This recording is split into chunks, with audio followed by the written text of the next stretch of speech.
यो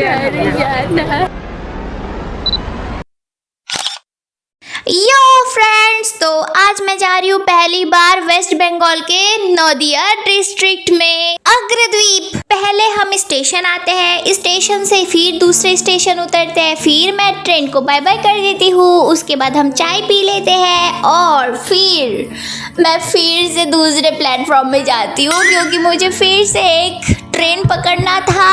फिर मैं ट्रेन में बैठती हूँ, फिर उतरती हूँ और उतरते ही मुझे ये बदमाश मिल जाती है और इसे लेके जब मैं दूसरे ट्रेन में चढ़ती हूँ इतना भीड़, बाप रे, पैर रखने का जगह भी नहीं था।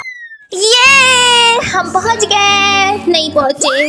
इसके बाद हम लोग को 1 घंटे का टोटो पकड़ के फिर से जाना पड़ा दोस्तों। और ये देखो भुट्टा का खेत कितना मस्त लग रहा है ना। उसके बाद हम जाते गए और यहाँ पे हम पहुंच गए मेले के अंदर। ये मेला गोविंद घोष जो कि गोपीनाथ के भक्त थे और उनका श्राद्ध करने स्वयं श्री कृष्ण आए थे और इसी के मान्यता के हिसाब से यहाँ पे हर साल 3 दिन के लिए गंगा माता खुद आती है। सुनने में कितना अजीब लगता है ना कि गंगा माता कैसे आ जाती है, लेकिन वो आती है, सब भगवान की लीला है।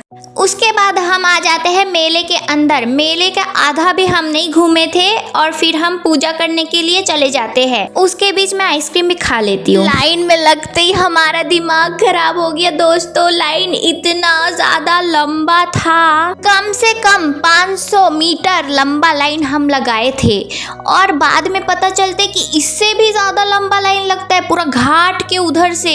ये देखो तुलसी मंदिर कितना बड़ा है ना, और उधर है मंदिर उतना दूर। हम लोग को जाना है पूरा गोल घूम के। लाइन एकदम अलग ही तरफ से जा रहा है। उसके बाद मेरा पैर दर्द कर रहा था तो मैं इसी में बैठ जाती हूँ। मेरे पीछे लाइन देख रहे हो। फिर पता चलता है कि गोपीनाथ को भोग लग रहा है। वहाँ पे पता है फिर सब लोग बोलने लगे, हे गोपीनाथ जल्दी खा लो, हम लोग आपका वेट कर रहे हैं।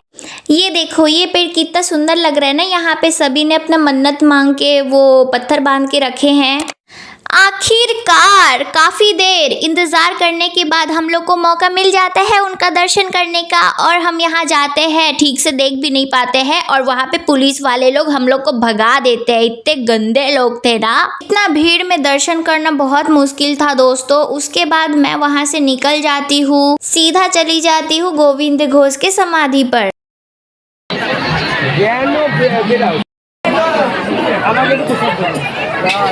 यहाँ से मुझे केला मिलता है और मैं उसे खा लेती हूँ। और ये देखो गोविंद घोष की मृत्यु 1392 में हुआ था।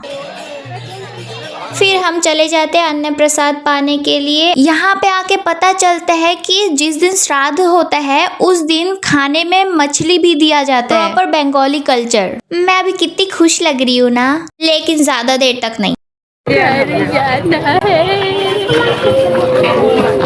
फिर हमें ये मंदिर दिखता है और हम यहाँ पे आ जाते हैं बैठने के लिए। और थोड़ा सा बैठने के बाद, थोड़ा दर्शन करने के बाद हम यहाँ से फिर से निकल जाते हैं जल्दी में। थोड़ा शांति से बैठने भी नहीं देते। फिर हम निकल जाते हैं घर के लिए और यहाँ पे आते ही हम चलते ही जाते हैं। पूछने पे पता चलता है कि यहाँ पे टोटो नहीं रुकता है। हम थक हार के यहाँ पे बैठ जाते हैं। मैं तो खड़े होने के लायक भी नहीं थी, लेकिन फिर भी मेरे को चलना पड़ रहा था। काफी देर तक चलने के बाद हम लोग को टोटो दिखने लगता है, ऑटो भी दिखने लगता है। अब फटाक से एक टोटो पकड़ेंगे, बैठेंगे और निकल जाएंगे। यही सोच रहे थे हम लोग भी यही सोच रहे थे, लेकिन ऐसा नहीं है। स्टेशन कोई नहीं जा रहा दोस्तों। मैं कैसे घर जाऊँ अब? यहाँ पे जिससे भी पूछो वो बोल रहा है नहीं जाएंगे। काफी देर के बाद हमें एक टोटो मिल गया और हम लोग इसमें बैठ गए फटाक से और फिर यहाँ से निकल गए।